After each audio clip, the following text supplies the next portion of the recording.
Qing Dynasty, one of the world's greatest empires. I will bring to you a story of how a kingdom becomes an empire. If this is your first time reading manga, do take note to read from the right to left. Long after the Shang Dynasty, the beginning of China's recorded history, the Bronze Age of China, there was only war, where humans' ambition was unleashed.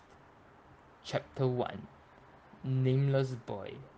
It was the Great Age of War, lasting 500 years.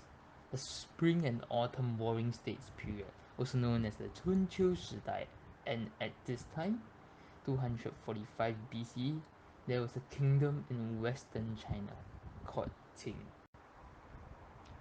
The story begins with two young boys sparring.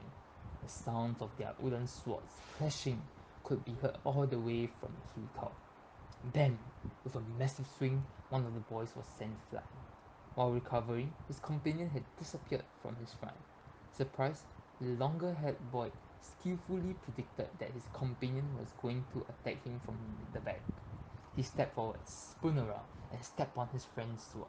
Still in disbelief, the other boy laid on the ground, giving up. Introduced to us, Pell, the winner, concluded that he had 333 wins, 332 losses, and 587 draws. Come to think of it, how could a sword fight ever end up in a tie, huh? Even a scripted wrestling match in WWE never had ties. The other boy, upset with his loss due to luck, is introduced to be Shin. With that, the 1252nd fight ended with Pell in the lead, and then we are also introduced to these boys and their journey ahead. Now, we are brought to a scene of a house where Shin and Pell probably stayed. Presumably of a lesser class, Shin and Pell are kneeling in front of a family. The food was bad and the family complained. Then the kid insulted Shin about his inability in doing anything right, from cooking to cleaning. This caused Shin to react, glaring at him. The kid was afraid of Shin and fell backwards. The master of the house saw this and started hitting Shin with a cane. And just like a typical Chinese family setting, the master of the house, Li Dian, who was also known as the leader of a community, started shouting the backstory of a character while berating him.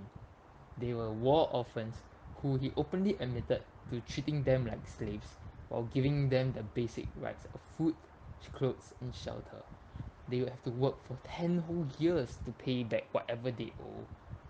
While the entire thing was ongoing, Pell could only look at Shin, as he was unable to do anything else. Next, we see that the boys lived in a separate building from the main house, presumably just a shed or barn. Shin indignantly punched the ground, shouted about his unfair treatment. Pell, being the calm one, just sat there and did his chores. I mean, he looks like he's just packing food or something. However, when Shin started talking about doing criminal activities, Pell activated his mystic eyes of death perception, staring dead into Shin, seemingly ready to cut him up. He reminded him of a goal, foreshadowing what they want to achieve. Shin, realizing his mistake or afraid of the Genjutsu, decided to back off. It's just a prank, Pell. You know you could help me, right? I'm going to sleep. Next day was just like any other day. While running errands, the two boys went to spa. A carriage passed by. Looking out the window, the old man in the carriage was shocked when he saw Pell. We see that Pell was the deceptive one, trying to trick Shin. Now, let's take a moment to appreciate Teddy Cat Pell. Shin was however distracted by somebody coming, while Pell, who was too engrossed in his fight, got a hit in. Pell, who was stunned that he managed to connect his blow, looked at the direction that Shin was last facing. With expensive silk ropes, the young Pell realized that the man could not just be any other passerby. Shin, angry at the old man for distracting his fight, rudely asked who he was looking at. It probably went something like, "Hey, who do you think you're looking at, Gigi?" And then Pell with a baka baka baka baka.